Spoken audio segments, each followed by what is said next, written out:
Hi, it's Lisa from A Simple Season. Thanks so much for joining in. I don't know about you, but I've really been feeling the nudge lately to grow more of my own food and expand my garden space. I don't have a ton of space, but I have come up with a couple of solutions to expand the space that I do have, and I'll show you what I've come up with. What I have here is just some tubs I found at my local thrift store for a few dollars each, and what I'm going to do is turn them into raised beds. So I'm going to flip them over, drill some holes in the bottom, and these will be ready for planting. And you can see how I've used them here. In these 4 tubs, I have potatoes planted. So you can see that they're already starting to come up, which is really exciting to see. So how I use these for potatoes is, oh my goodness, it's so easy. All you do is I take a tub like this, and I fill it maybe, well, there my head's in the way. I fill it about up to there with dirt, and then I put in my sprouting potatoes. So in a tub this size, I've put in 3 potatoes. So I put 1 here, 1 here, and 1 here. And then what I do is I just fill the rest up with potting soil, compost, whatever, garden debris I have, and mix it all in there and just fill it right up to the top. And then the potatoes will start to sprout. And so this one is obviously getting a little bit more sun than the others. So this one is sprouting a little bit sooner. I had this tub filled up to the top with dirt and I had some compost in there, but you can see the compost, as it's rained and I've watered, the compost has kind of gone down a little bit. So I will probably top this up right up to the top again with more dirt, and then I will likely get more potatoes, because the higher it goes, the more potatoes that you'll get. So what I do with these is, we did have a good rain last night, so I'm not going to bother watering them for probably the next few days, but unless we get another rainfall, then I won't have to worry about it. But I'll water these probably 2 to 3 times a week and give them a really good water so that it soaks all the way through. And then probably by about the end of July, we'll have potatoes. And you don't need to dig for them. So when they're ready, when the green part dies back and turns brown, then you'll know the potatoes are ready. And then what I do is I just lay a tarp down here and then dump the bin and then harvest my potatoes that way.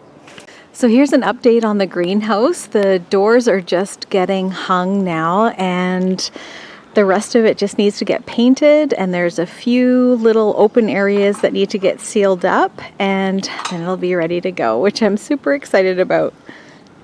I've had these 2 ducks living in my yard the last few weeks, and it's amazing with all this hammering and banging going on. They're not afraid, and they're letting us approach them really, really closely, so they're not afraid of us at all.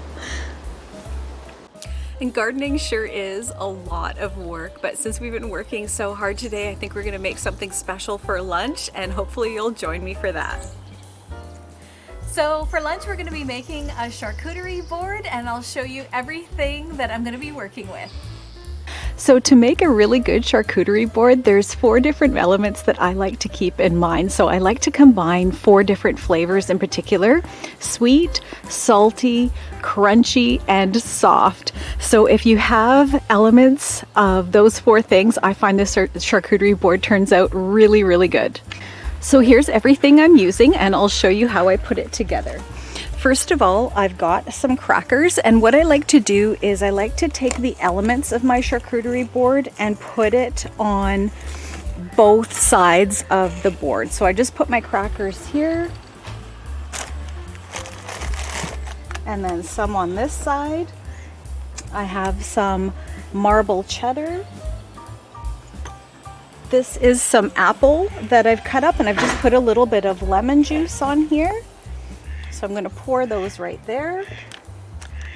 I have some tomatoes, so I'm just going to put some on this side and some on this side.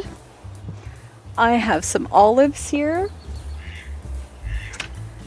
Then this is some apricot raspberry jam, and this is just a little container of mayonnaise, because somebody might want to take a tomato and dip it in the mayonnaise and have it with a cracker. Then I have some Havarti. And for the salt, I have some salted cashews. I have some Genoa salami here.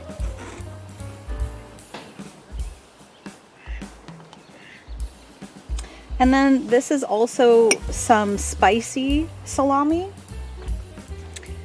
This is just some artichoke hearts that I'm going to put in a bowl.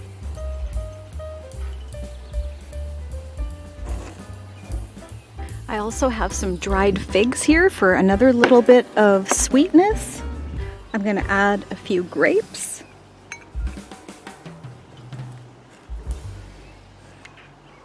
And just for fun, we're going to make some salami rosettes. So I've just got a champagne glass here, and you can use any glass that has just a very narrow rim. If you use a wine glass, it won't look as nice because the rim will be too wide. So we're just going to layer our salami right here and just right along the sides, and then just do a double layer. So in between those ones, add another one just over the top of where the seam is.